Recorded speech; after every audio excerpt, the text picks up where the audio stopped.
No vídeo de hoje eu vou falar sobre um buraco na estrada e um abismo.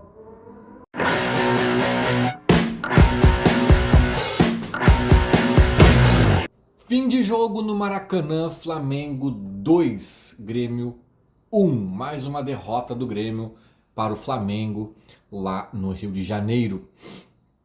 Cara, esse vídeo vai ser talvez um pouco confuso. Eu tentei organizar mentalmente aqui as coisas, mas eu acho que resumindo, a derrota do Grêmio se deve a principalmente dois fatores. Dois fatores. Renato, né? Alguns erros do Renato no jogo e elenco. Elenco e já quero adiantar aqui a minha opinião de forma macro que no elenco eu acredito estar a maior parte do motivo pelo qual a gente perdeu hoje. Não só pela fragilidade do nosso, mas também pela qualidade do elenco do Flamengo. O Renato errou hoje, né? Eu acho que isso também passou um pouco pelo resultado do jogo. Os erros do Renato né, correspondem um pouco né, gerar uma consequência negativa na partida a ponto de colaborar para a derrota. Acho que sim, eu acho até que sim. Mas, gente, acho que o Grêmio jogou bem. Eu acho que o Grêmio jogou bem e isso, na minha opinião, é a principal função ou responsabilidade de um técnico. A gente olha para um time e ele joga bem.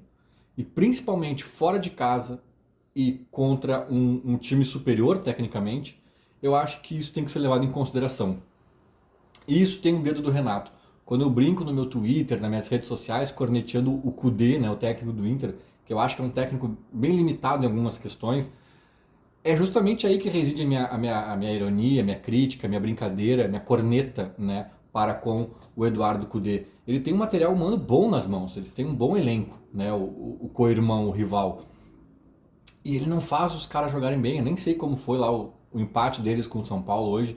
Não estou falando de hoje, obviamente, mas né, a gente vê contra os times, né, Delfim, Tomayapo e a coisa não sai, é uma nhaca e porra, o elenco é bom, né, cara? Às vezes até ganha, mas uma atuação patética e isso pra mim é treinador, né? Tu fazer o time jogar bem é treinador, né? Alguém disse, eu ouvi falar esses dias, alguém contando que é uma frase do Guardiola essa, né? Acho que é do Guardiola ou seria do Klopp. Acho que é do Guardiola, que tipo assim, a minha função vai até chegar dentro da área, né? A minha obrigação é fazer o time chegar até o gol.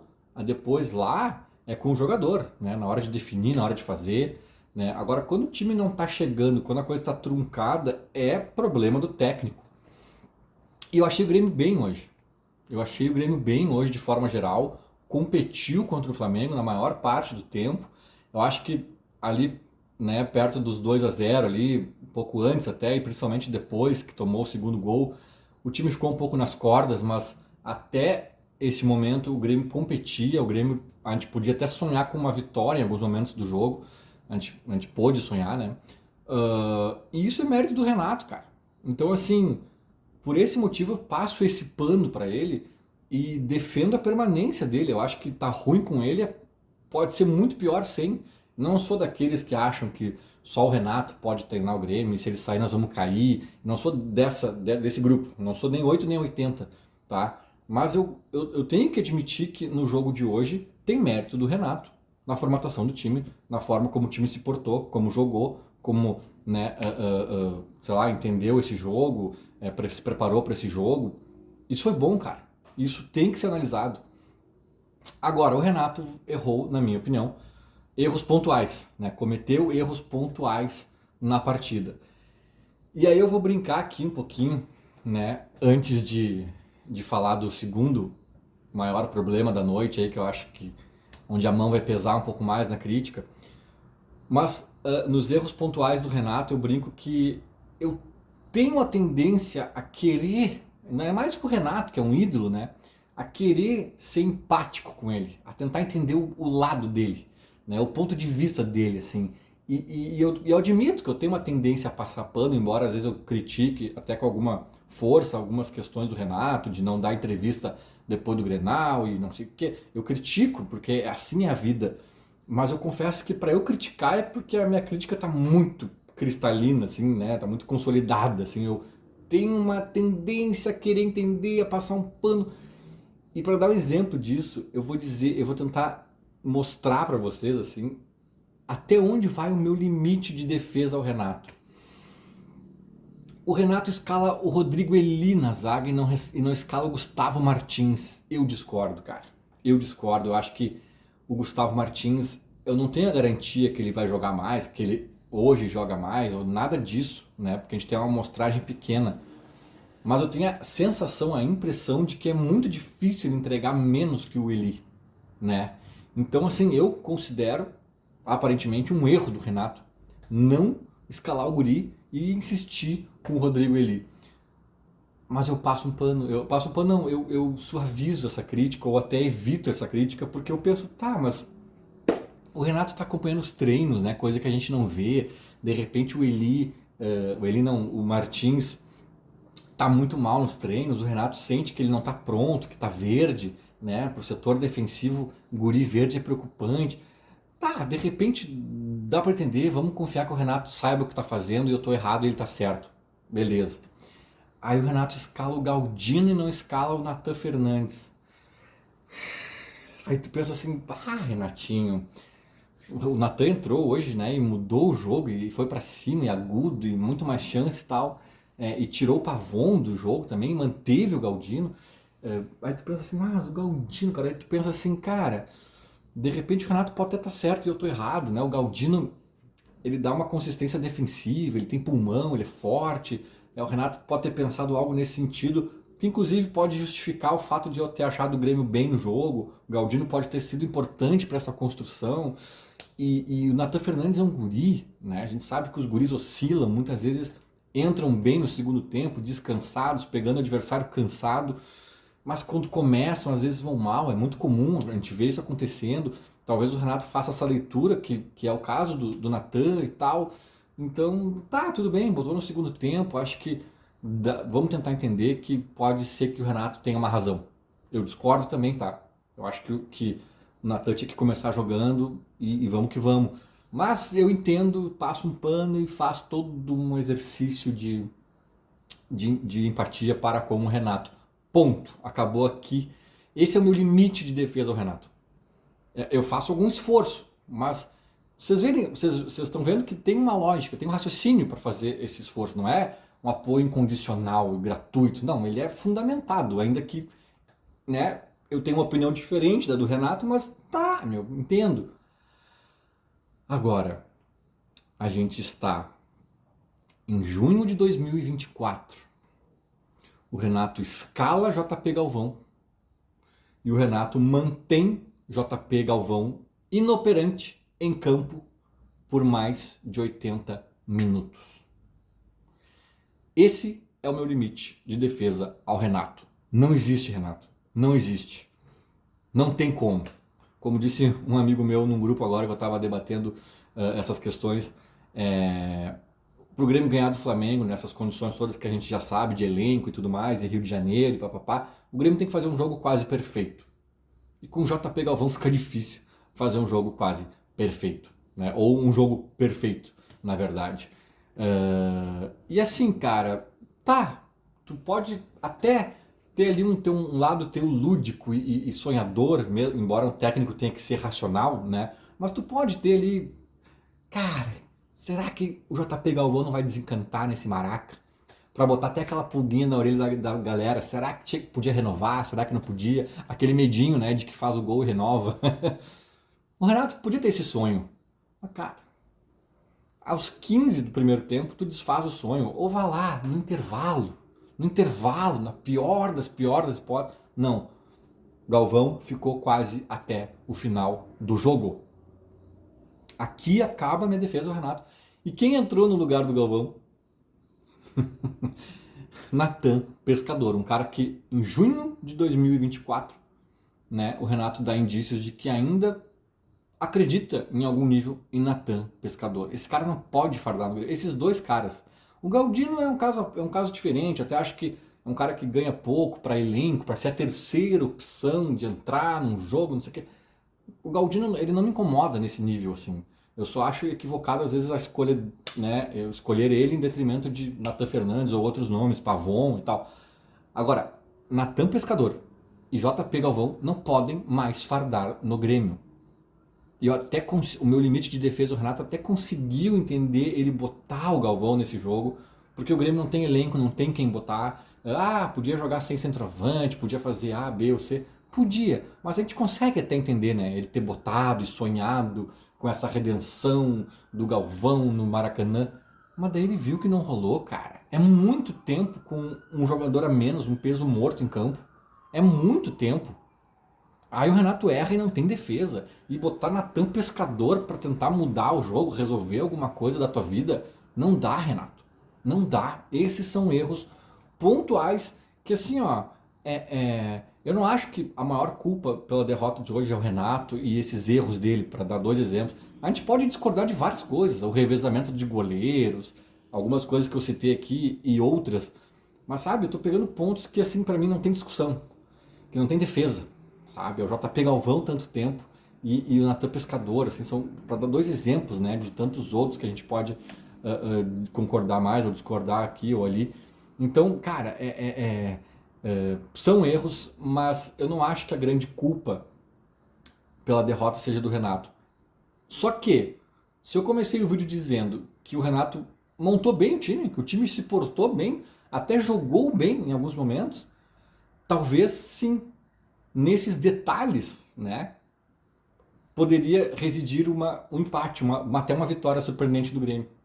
Se ele bota Martins no lugar do Eli, ou até o Natan Fernandes no lugar do Galdino, mantém o Pavon por mais tempo e o JP Galvão por menos tempo em campo e faz um beabá um pouquinho mais óbvio, assim, talvez esse detalhe que foi favorável ao Flamengo poderia ser a nosso favor. Então, por isso que eu não consigo tirar 100% a culpa do Renato desse jogo, porque eu acho que esses erros dele no frigir dos ovos podem ter feito alguma diferença, sim. Mas, cara, os erros do Renato, na minha leitura, eles são um buraco no meio da estrada, no meio da freeway. Tá indo pra praia aqui, no meio da freeway tem um buraco, um panelão assim daquele, sabe? Quase do tamanho do teu carro, assim, que se tu não desvia, o bicho pega ali, sabe? O prejuízo é grande e pode até interromper a tua viagem, atrapalhar a tua viagem.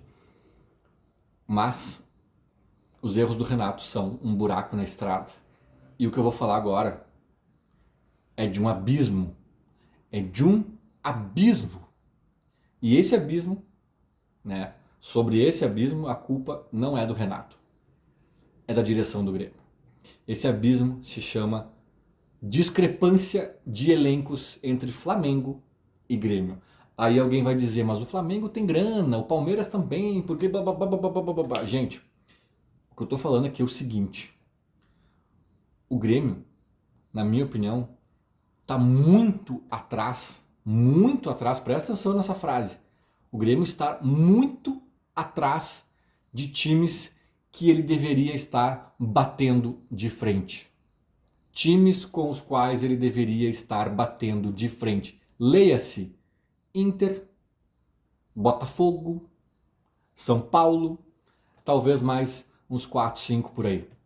Sabe aquele pelotão de frente dos principais times do Brasil, exceto Flamengo principalmente e Palmeiras também, né? Que daí eu acho que estão em outro patamar. Mas o próprio Galo eu ainda ponho no pelotão de Botafogo, Inter, sabe, São Paulo. É tipo assim, cara, o Grêmio tinha que estar batendo de frente com esses caras em elenco. O Grêmio tinha que estar batendo de frente. A saúde financeira do Grêmio não é muito pior que a desses times, se é que é pior que de algum deles. O Grêmio é gigante tanto quanto, ou mais até, do que esses times em algumas comparações. O Grêmio, né, cara, não tem justificativa. Não tem justificativa. E não estou dizendo que se a gente fizer uma análise fria, o Grêmio é um pouco pior que o Inter no elenco, um pouquinho pior que o Galo. Não, o Grêmio está muito atrás desses times. E na minha opinião, esses times estão consideravelmente atrás do Flamengo.